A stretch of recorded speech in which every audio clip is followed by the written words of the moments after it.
हम ही को कातिल कहेगी दुनिया, हमारा ही कत्ले आम हो। हम ही कुएं खोदते फिरेंगे, हम ही पे पानी हराम होगा। हम ही कुएं खोदते फिरेंगे, हम ही पे पानी हराम होगा। अगर यही जहनियत रही तो मुझे ये डर है कि इस सदी में न कोई अब्दुल हमीद होगा, न कोई अब्दुल कलाम होगा। आदाब, अब तक समाचार में स्वागत है आपका। सूरत में जिस तरह से दंगे जो है भड़क उठे थे 9 तारीख के दिन, उसके बाद जो है आवाम को प्रताड़ित किया गया, जो निर्दोष थे उनको उठाया गया और कहीं ना कहीं यहाँ की जो आवाम है उनका विश्वास जो है सूरत पुलिस और सूरत के जो आगेवान हैं उन पर से उठा गया। लेकिन दुख की बात यह है कि देश में जिसे चौथा स्तंभ कहा जाता है मीडिया के कर्मियों पर से भी उनका विश्वास जो है कहीं ना कहीं उठ गया है। एक चैनल के माध्यम से ऐसी खबर चलाई गई, मेरे ठीक पीछे आप देख सकते हैं जो मदरसा है, इस मदरसे के तलबाओं को, इस मदरसे के स्टूडेंट्स जो है उन लोगों को ही ये बताया गया उस स्टोरी के अंदर कि यहाँ के मदरसे के बच्चे जो थे उस मॉब में हाजिर थे और पथराव के समय यहाँ के जो है मदरसे के बच्चों ने पथराव किया गया था। यहाँ की जनता का यह सवाल है, विश्वास करे तो किस पर करे। 2014 के बाद से राजनीति ने इस तरह का रंग बदला है, कहीं ना कहीं जो इन्हें आतंकवादी बताया जाता है, कहीं ना कहीं इन्हें मजलूम की तौर पर देखा जाता है। तो आज इस तरह से इन्हें देखा जाता है कि इन्हीं की जो है संस्थाओं में पढ़ने वाले बच्चों को भी यहाँ पर जो है पथराव की घटना में शामिल किया जाता है। तो यही इनका दुख है कि जो है मदरसे के बच्चों को जब यहाँ पर पथराव की घटना में शामिल किया जाता है तो उस मीडियाकर्मी के पास, उस चैनल के पास कोई प्रूफ नहीं है। अगर यदि ये साबित करना होता है तो वो मीडिया प्रूफ कहाँ से लाएगी। जिस तरह से उस वीडियो में दिखाया गया उसका एक बेहद इनको दुख है और उस चैनल के खिलाफ, उस पत्रकार के खिलाफ कहीं ना कहीं यहाँ से कंप्लेन की भी बात की गई है और कंप्लेन की भी गई है। उसके बाद यहाँ पर जो घटनाएं होती है, पुलिसकर्मी एक तरफा कार्यवाही करते हैं और उसके बाद जो घटना देखने में आती है बिल्कुल शर्मजनक है कि जो है मीडिया कर्मी एक निर्दोष स्कूल में पढ़ने वाले बच्चे, मदरसे में पढ़ने वाले बच्चे जो है उनको पथराव की घटना में शामिल करते हैं। उनके कहने से कुछ हो नहीं पाएगा। कोर्ट प्रक्रिया जो है, कानून प्रक्रिया पर इन्हें पूरा भरोसा है और कहीं ना कहीं इनको प्रूफ और पुरावा देना पड़ेगा। लेकिन ये खबर इसलिए चलानी पड़ती है कि साहब ये नफ़रत से दूर होइए और जिस तरह से इस देश में नफ़रत का माहौल फैल रहा है, तमाम धर्म समुदाय के लोगों का विश्वास उठ रहा है, इसलिए गोदी मीडिया से भी अब ये लोग दूर हो रहे हैं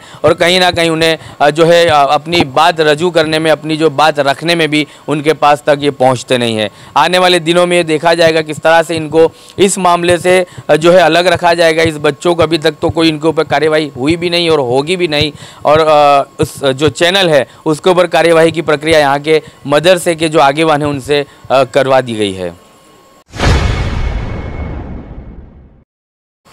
आपका नाम? मेरा नाम सोयब भाई यूसुफ भाई पटेल। कहाँ रहते हो आप? रामपुरा पेट्रोल पंप के पास रहने का। उस दिन क्या हुआ था रात को? उस दिन रात को अचानक मैं घर पे था, अचानक सब भागम दौड़ी की आवाज़ आई। फ़ोन आया कि पंपिंग के ऊपर किसी ने पत्थर मारा किया हुआ है। वो जो पत्थर मारा किया था वो बच्चे थे और उनको वहाँ के स्थानिक लोगों ने पकड़ के पुलिस स्टेशन नज़दीक जो था वहाँ पे पकड़ के भी ले गए। उसके बाद जो भीड़ जमा हुई वो देखने लायक थी कि अचानक 5 ही मिनट में इतनी सारी भीड़ कहाँ से आ गई। किसको पकड़ के ले गए थे और कितनी पुलिस थी? पुलिस तो हर जगह अलग अलग सब जमा हो गई थी पुलिस, और छोटे छोटे 4 या 5 बच्चे थे, उनकी उम्र कुछ 12-13 साल की थी। आपके मदरसे को लेकर क्या मतलब गया, सोशल मीडिया में क्या गलत चला? उसके अंदर जब हमने कलेक्टर साहब और सीपी साहब के वहाँ आवेदन पत्र दिया जमीयत उलमा हिंद सूरत की संस्था की तरफ से, तो हितेश करके एक पत्रकार आया था और वो जमीयत उलमा हिंद सूरत का प्रमुख साहब जो है उनका इंटरव्यू लेने के लिए वो अवेलेबल नहीं थे। तो फिर उनसे मेरी बात हुई थी कि कहाँ पे है, मेरे को इंटरव्यू लेना है। मैंने उनका नंबर लिया कि आप मुझे नंबर दो तो मैं आपसे बात करवा दूँगा। तो उन्होंने कहा कि आप एक वीडियो बना के मेरे को भेजो तो मैं चला दूँ। इतनी बात हुई थी, वो जाने लगे। उसके बाद उन्होंने एक कोने के अंदर खड़े रह के वीडियो बनाया, जैसे सामने खड़ा इंसान और वो नॉर्मल जैसे खड़े उस तरीके से, यानी पीठ के पीछे, किसी को पता ही नहीं चले कि ये वीडियोग्राफी हो रही है, और मदरसे को बदनाम कर दिया डायरेक्ट ही। जो बच्चे हमारे वहाँ पढ़ते ही नहीं है उन बच्चों को यहाँ का बताया गया, जो बिल्कुल झूठ है। और पूरे इसके अंदर न्यूज़ के अंदर यूट्यूब के ऊपर ये वीडियो चलाया गया जो झूठ है। क्या बताया बच्चों को? बच्चों को उन्होंने ऐसा बताया कि वो बच्चे यहाँ पे पढ़ते थे, हालांकि बच्चे यहाँ पढ़ने वाले नहीं है, यहाँ पढ़ते ही नहीं थे वो लोग। नहीं, यहाँ के वो जहाँ ये मामला हुआ यहाँ से 1-1.5 किलोमीटर दूर है, और ये जो बच्चे यहाँ हमारे वहाँ हॉस्टल के बच्चे पढ़ते हैं। और इसने जो बताया कि यहाँ से गए थे, पर वो बच्चा यहाँ का था ही नहीं। उसने एक मीडिया कर्मी ने ऐसा बताया कि यहाँ से बच्चे जब धमाल में गए, हाँ जी, मदरसे के बच्चे, मदरसे के। तो कहीं ना कहीं झूठ है। आपकी तंजीम जो है कंप्लेन करने वाली ऐसी चैनलों के खिलाफ? हाँ, उसके खिलाफ हमने कंप्लेन करने वाले हैं। उसके ऊपर जो भी लीगल एक्शन होगा हम लेने वाले हैं। तो बाकी मीडिया कर्मी को क्या मैसेज देना चाहोगे? कि जो भी सच है उसको सामने लाओ।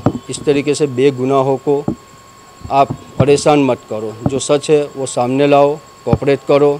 ऐसे झूठा फैलावे से लोगों के अंदर खौफ ज़्यादा फैलता है। बेहतर है जो है वही बताओ आप।